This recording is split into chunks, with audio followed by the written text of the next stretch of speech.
check in with our good friend Noah Gross. Noah, well, we were talking during the break about this Texas basketball team because a week ago it felt like all the vibes were good. Like it felt like, okay, this team had found something and the vibes were kind of high.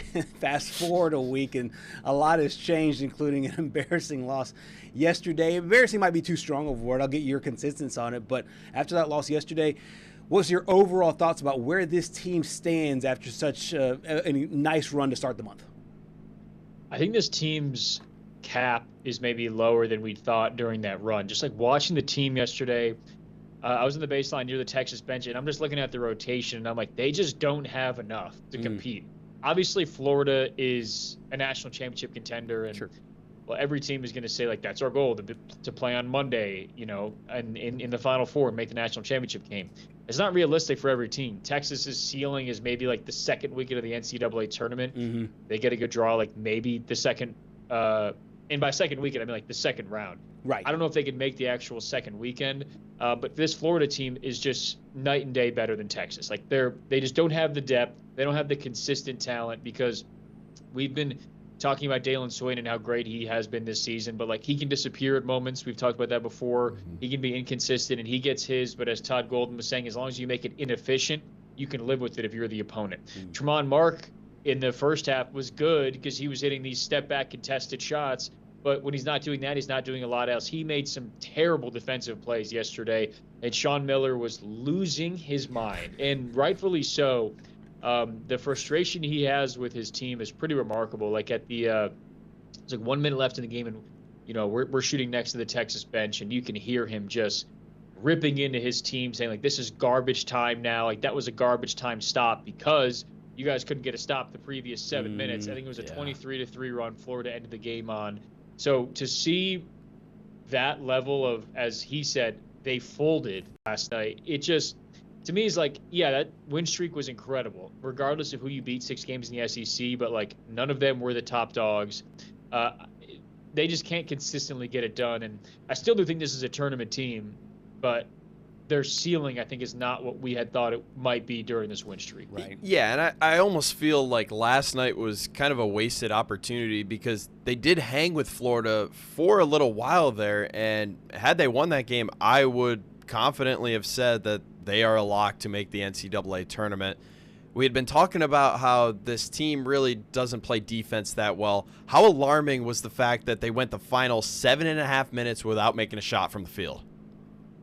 Yeah, it's a kind of a combination of things because Sean Miller was talking about it yesterday post-game, and I just keep wanting to give him props. Still bringing his A game as far as sound bites. So despite their struggles, I'm very, very appreciative of that. But he was saying it's remarkable how much their offense and defense do not affect each other. And, like, and a lot of that's positive because a lot of teams, he said, like Florida – will get good stops defensively, get out and run, and defense leads to offense. But for Texas, like, they can't get a stop defensively, and they still are very good on the offensive end for much of the game. Like the first 33 minutes of the game, they were not great on defense, but they were fine on the offensive side. So for them to continue to make the same defensive mistakes and maybe getting worse on that side, Sean Miller, I don't know how he has a voice after these games, especially with – it's some of these repeat offenders. He is not a fan of this gentleman getting cooked right here, Cam Heide. He has been lighting into him a decent amount of times. There he is trailing another Florida player as well. So very, very timely photos. And Sean Miller, I assume, would agree with me because he's been extremely frustrated with that position.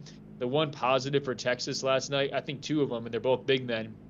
Modest Voikatitis has grown so much this year and is really a focal point of the offense, which is incredible to see based on where he was early on in the season and early on in SEC play. And then Nick Cody, who was like, didn't play at all for much of this season with Lacina Traore hurt. Cody came in and had a big and one in the first half, played some good minutes. So I asked Miller last night about the 4 position, Heide, and what do you do there? And he's like, yeah, Nick Cody played really well. He didn't talk about Heide at all. He's like, Cody played well. We got to see with him. Yeah, he's like, we got to see what that lineup looks like with Cody and Voikatitis. So I would not be surprised if Cody is starting the next game for the Longhorns this weekend in College Station. Wow, yeah, I was about to say this upcoming game is an interesting one. About 3 weeks ago, when this Texas winning streak first happened, it felt like that's when Texas A&M, they were rolling. They were at one point the sole possession of first place in the SEC. They faltered a little bit. Interesting scheduling situation for Texas because it's 3 rivals, but 3, I would say, winnable games given Texas' best effort. Starting here with Texas A&M, what do you think they have to do against Buckyball to be able to pull out another win?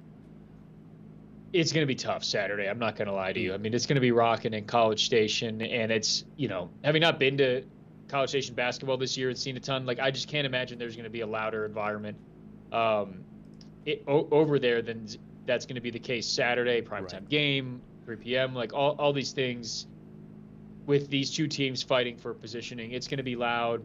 And, Texas really struggled the first time between these 2 teams. So we'll see. Sean Miller talked about how Georgia didn't forget when they played the second time. Texas beat them the first time this year.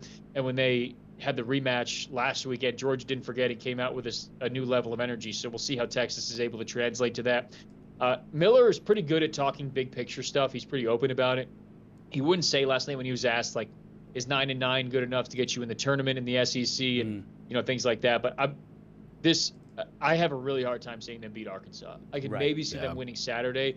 I think if they just go 1-2 and beat Oklahoma to finish the season, that they should still make the tournament. 500 team in the SEC to me is doing enough. But this is another one, Patrick, as you said, if it was a win last night, they're automatically in pretty much. I think if they win Saturday, that they should be a lock as well. Okay, yeah. I mean, I think that's fair going into it.